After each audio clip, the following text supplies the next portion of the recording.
Former President Jimmy Carter, who at 98 is the oldest living American president in history, entered home hospice care over the weekend after a series of short hospital stays.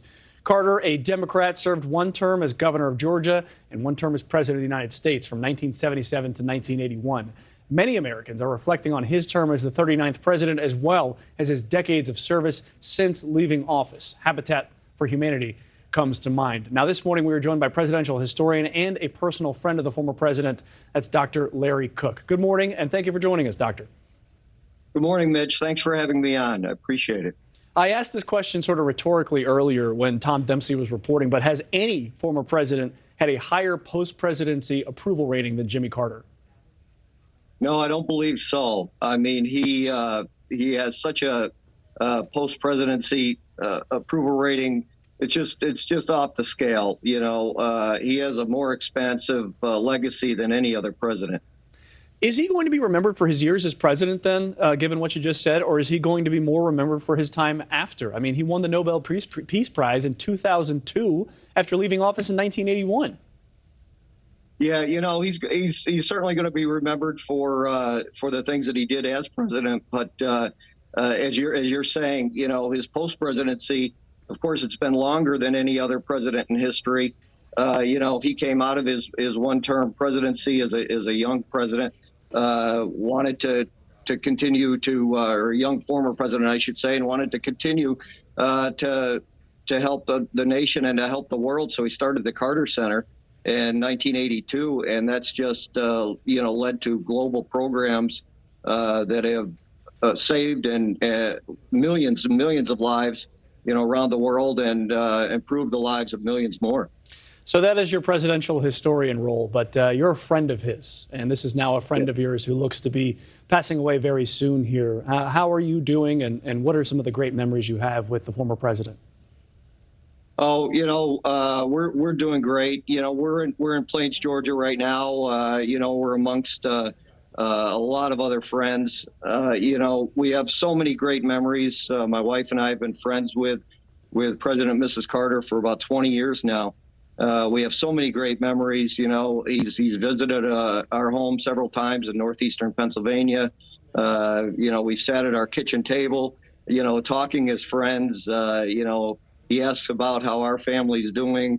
You know, we ask about how his family's doing. You know, we don't talk about a lot of things that a lot of people think we talk about when we're together because we're friends. And he's, you know, he and Mrs. Carter are so gracious and so nice, and like I said, they want to know how our families are doing when we get together, and so we have so many great memories over these 20 years.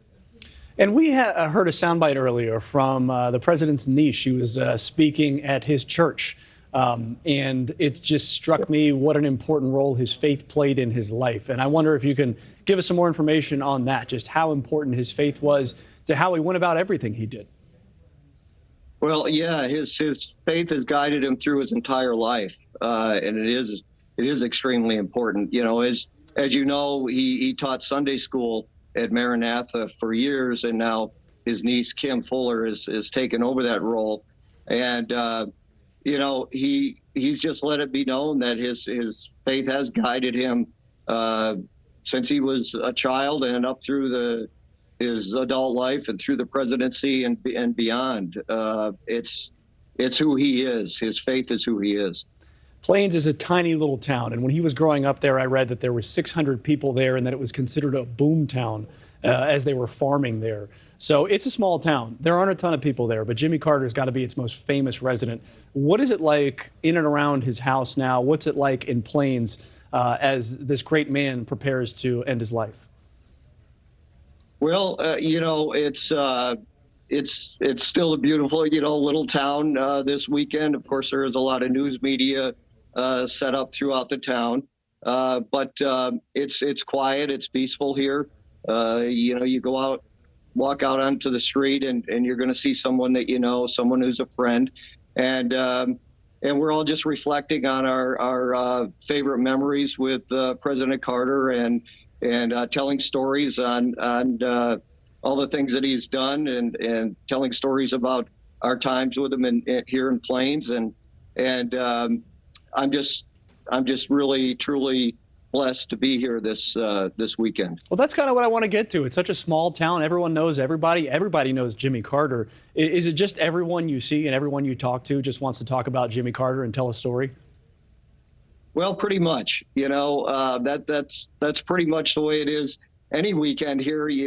Visitors that have never been here before are so excited. If they find out that you know Jimmy Carter, or you're a friend or you're a relative, they get really excited and they want to know more. But especially this weekend, it's really a great time for all of us as friends to reflect and sit around and have dinner and talk about President and Mrs. Carter, and we just smile and laugh and just remember all the good times.